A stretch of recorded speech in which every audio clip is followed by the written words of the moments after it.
Welcome back to the lecture series on customer obsession. In this video, we'll talk about how to segment customers, and most importantly, who should you actually focus on serving. A retail market segment is a group of customers who are attracted to the same retail mix because they have similar needs.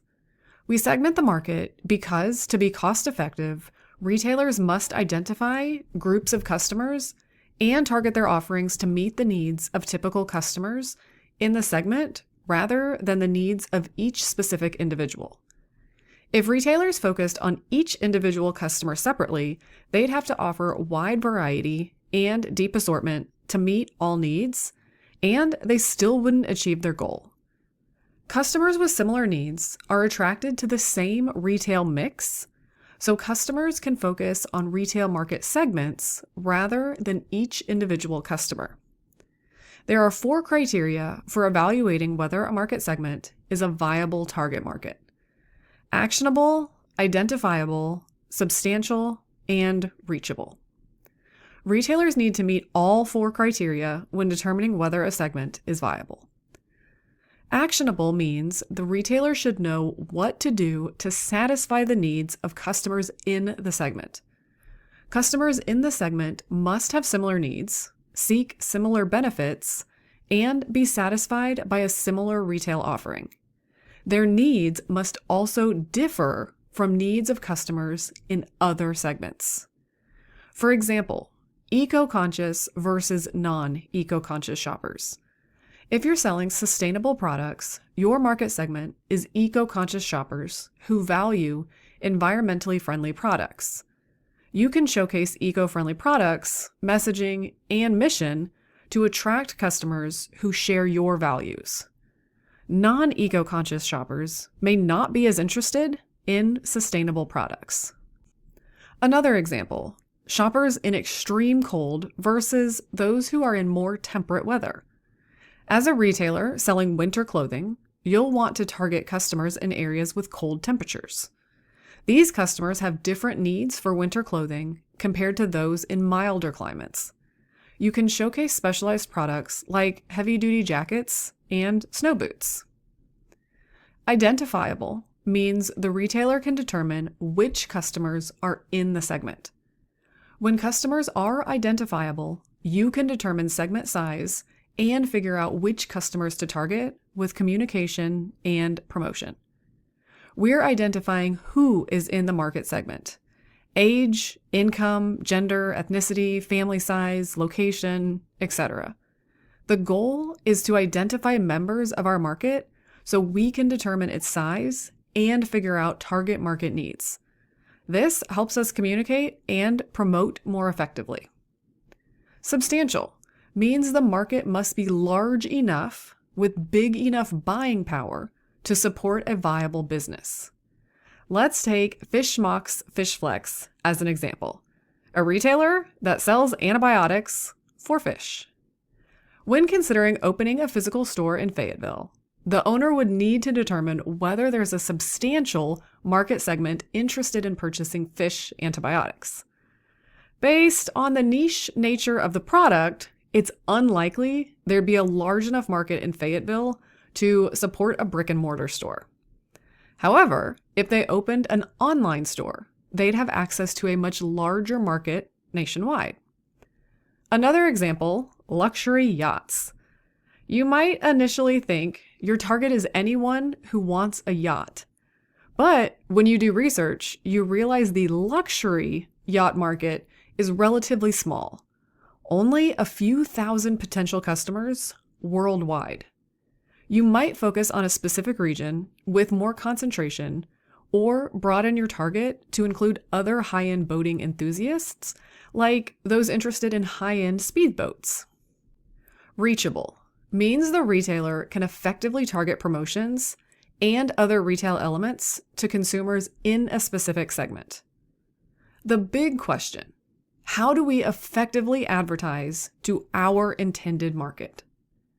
If I'm selling healthcare products to individuals over 55, it would not be wise to promote on Instagram, since my message may not reach my intended audience. Instead, focus on TV commercials or healthcare magazines this demographic reads. If I'm selling phone covers to teenagers and young professionals, I wouldn't advertise in a healthcare magazine. I'd focus on social media platforms where teens and young professionals spend their time. Retailers want to make sure they can reach the target audience in a manner that suits them. Get the right material to the right audience through the right medium. No single approach to segmentation is perfect for all retailers. It's important to explore various factors that influence customer buying behavior and determine which are most relevant. We discuss 7 different segmentation approaches: geographic, demographic, geodemographic, psychographic, buying situation, benefit, and composite. Geographic segmentation involves grouping customers based on location, from countries down to neighborhoods, urban versus rural.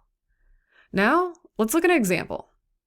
If we look at the likelihood of people exercising at a gym twice a week in Northwest Arkansas, individuals in this area are below average in gym attendance.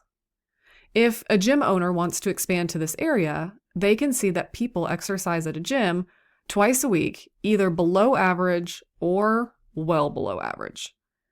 This information alone isn't enough to make an educated decision on opening a gym in Northwest Arkansas.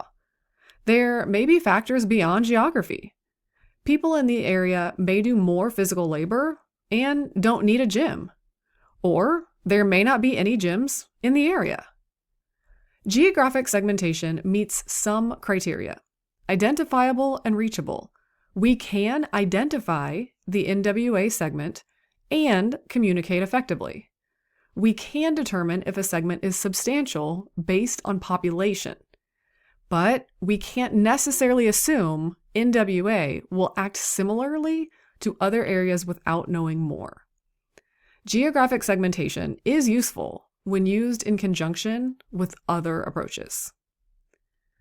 Demographic segmentation groups customers based on easily measurable objective characteristics: age, gender, income, education, etc. It's the most used segmentation approach because consumers in these segments can be easily identified. Their size can be determined, and their responsiveness to media can be assessed. It's similar to geographic. It's identifiable. We know age, income, education, ethnicity, and occupation. We can easily identify who is in our segment and determine size.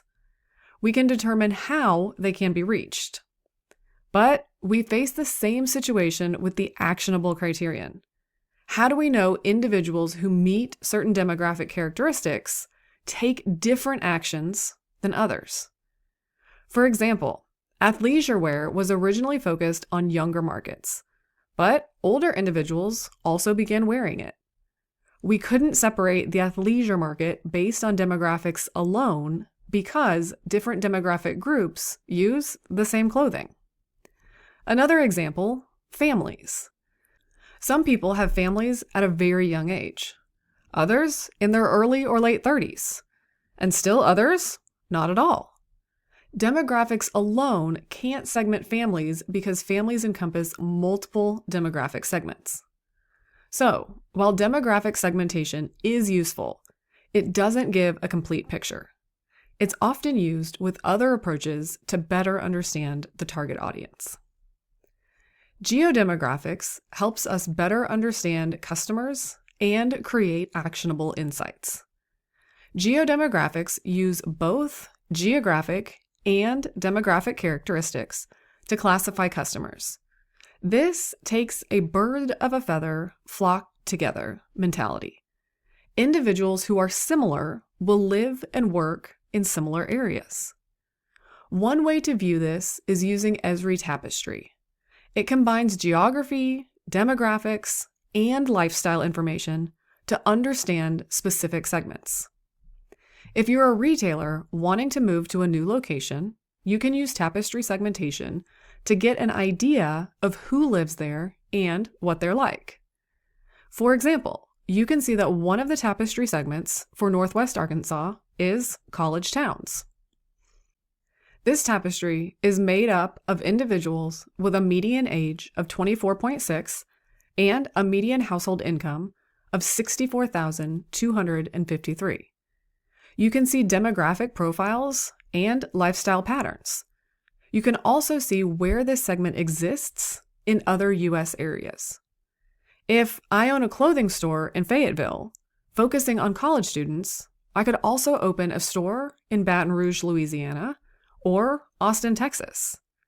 This gives you an idea of who your customers are, the neighborhood, and socioeconomic traits. This information creates actionable insights to better understand customers, make informed decisions, and tailor marketing. Psychographic segmentation identifies how people spend time and money, activities they pursue, and attitudes and opinions about the world. Retailers increasingly place more emphasis on customers' lifestyles than demographics to define target segments. To get this information, surveys are conducted where respondents indicate agreement or disagreement with specific statements. One widely used tool is the VALS survey, Values and Lifestyle Survey. It examines the intersection of psychographics, demographics, and lifestyles, classifying people into 8 segments. If you take the VALS survey, you answer 42 questions and are categorized into one of 8 segments. Sample characteristics are provided: median age, household income, percentage of women, political views, behavioral patterns, etc. Retailers can use this to focus advertising. For example, innovators are always taking in information, confident enough to experiment, and willing to try new trends. Achievers are fully scheduled. They need structure. Makers have strong outdoor interests and enjoy outdoor activities unrelated to fashion. Understanding each segment helps retailers figure out what their customer base would be interested in and what specific customers would most likely buy. Buying situation segmentation involves understanding why a customer is buying. Are they purchasing as a fill-in item, weekly shopping, convenience? Is it a gift for a specific event? Are they traveling for business or leisure? It's essential to know the buying situation to focus on their needs and provide appropriate solutions. For example, if you run out of milk midweek, you may run to the closest store because that's the only item you need. If you're doing weekly shopping, you'll go to a grocery store or supercenter with all products you need. For service retailers or hotels, understanding why customers are traveling is critical. Business travelers might need to be up early for meetings and require specific services. Leisure travelers want information about local activities, restaurants, and tourist attractions. Understanding buying situation is crucial for providing appropriate solutions and creating better customer experience. Benefit segmentation segments markets based on benefits customers seek. Individuals seeking similar benefits are segmented together. This ties into our multi-attribute attitude model from the evaluation section. We looked at different retailers and characteristics or benefits important when shopping for a product. In benefit segmentation, we segment based on benefits customers seek. For example, we might segment based on price. If price is important, we can segment to say this retailer is low priced compared to high priced. We all know Walmart is low priced. Even though we might not enjoy shopping there, many of us do because it offers the benefit of low prices. Another benefit, style. Customers who are trendy or style conscious, up to date on latest fashions, this is a benefit they seek. We can segment based on trendy or fashion-forward merchandise. We also know there's a group not concerned with trendy merchandise. By segmenting based on specific benefits, we better understand customers and needs. We can tailor marketing strategies to better target based on preferred benefits. In composite segmentation, companies use multiple variables to identify target markets. They use different approaches: benefit, lifestyle, psychographic, geodemographic. By combining segmentation approaches, companies create composite segmentation using multiple variables for a more precise target market. To illustrate, companies create customer personas, profiles of specific customer types. They give these customers a name, age range, education level, occupation, lifestyle interests, and benefits they seek while shopping. Retailers use this to focus efforts on customers fitting the personas. Composite segmentation is powerful because it uses multiple variables to create more disciplined, precise target markets.